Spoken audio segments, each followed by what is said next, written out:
Today is September the 6th. Today, we'll read about Samuel's rise to the priesthood. How did that happen? Well, let's find out together as we read 1 Samuel chapters 1 to 4.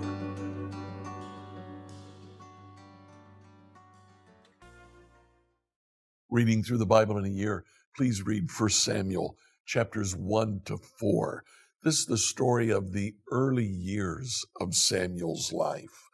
As we open the book, we see a man named Elkanah, who was son of Jeroham,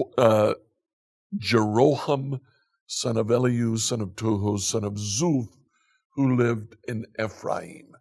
But we're told in 1 Chronicles chapter 6, verse 33, that in spite of living in Ephraim, Elkanah is actually a Levite.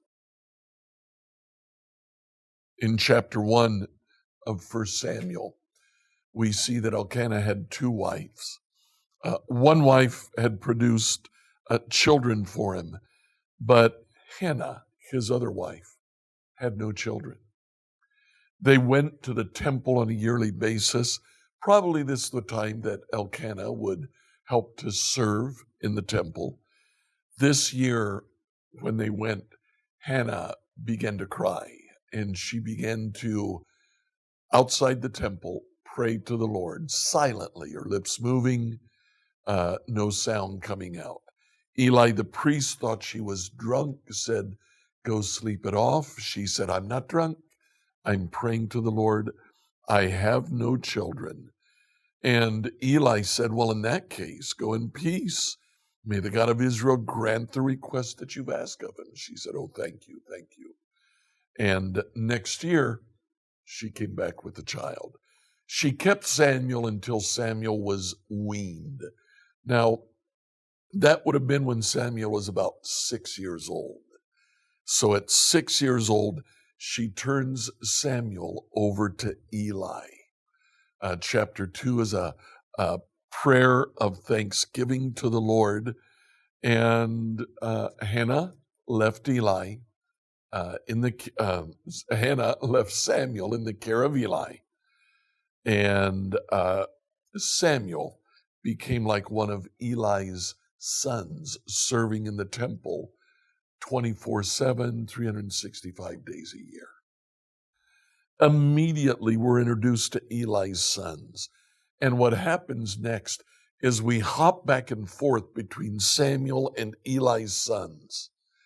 And we see the wickedness of Eli's sons and the purity of Samuel.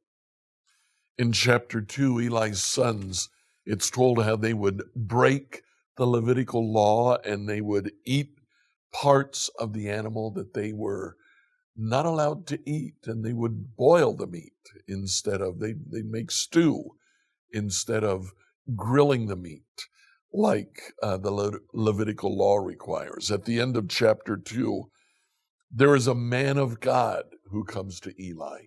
They don't call him a prophet yet.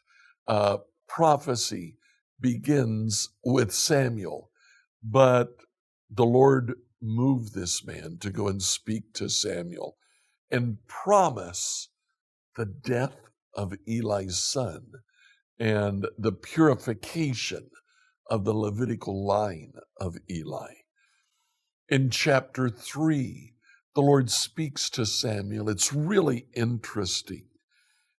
Chapter 3, verse 1, the boy Samuel served the Lord by assisting Eli. Now, in those days, messages from the Lord were very rare, and visions were quite uncommon. The Lord speaks to Samuel. He eventually figures out that it's the Lord speaking to him.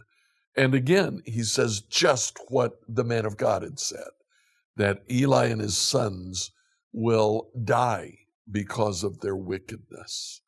At the end of the chapter, verse 21, the Lord continued to appear at Shiloh, and he gave messages to Samuel there at the tabernacle. And Samuel's words went out to all the people of Israel. At the beginning of the chapter, the word of the Lord is rare. At the end of the chapter, the Lord appears again in Shiloh. Then we come to chapter 4. The Philistines, who are fighting against Israel, trying to recoup some of the ground that they have, attack Israel. Eli and Phinehas, sons of, Hophni and Phinehas, sons of Eli, take the Ark of the Covenant and they move it into the camp. When they get there, the soldiers of Israel just go wild. They shout, they scream.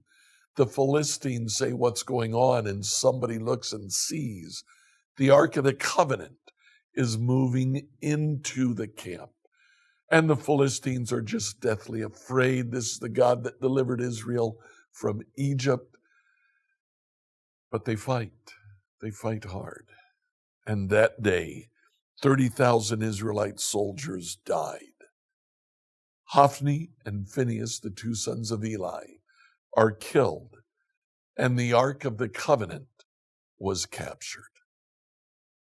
At the end of chapter 4, Eli, a very large man, was sitting down when they came to him and they told him, "Your sons are dead." That news disturbed him, but Eli said, "What about the Ark of the Covenant?"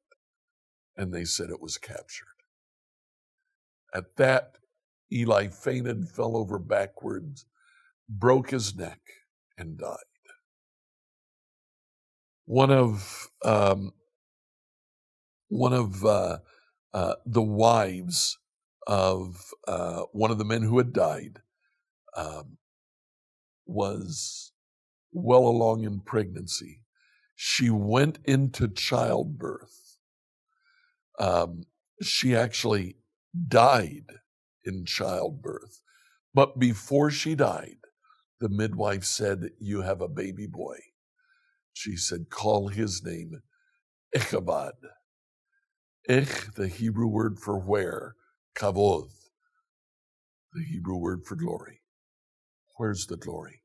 The glory is gone. The midwife said, "The glory has departed from Israel, for the ark of God has been captured." Ichabod, where's the glory? That's how the chapter 4 ends. Israel wondering what will happen now that the Ark of the Covenant has been captured. Like, follow, and subscribe to this podcast on whatever platform you use to listen to it. Email your questions to us at questions@becomehope.com. Tomorrow, we'll read several Psalms that seek to identify God.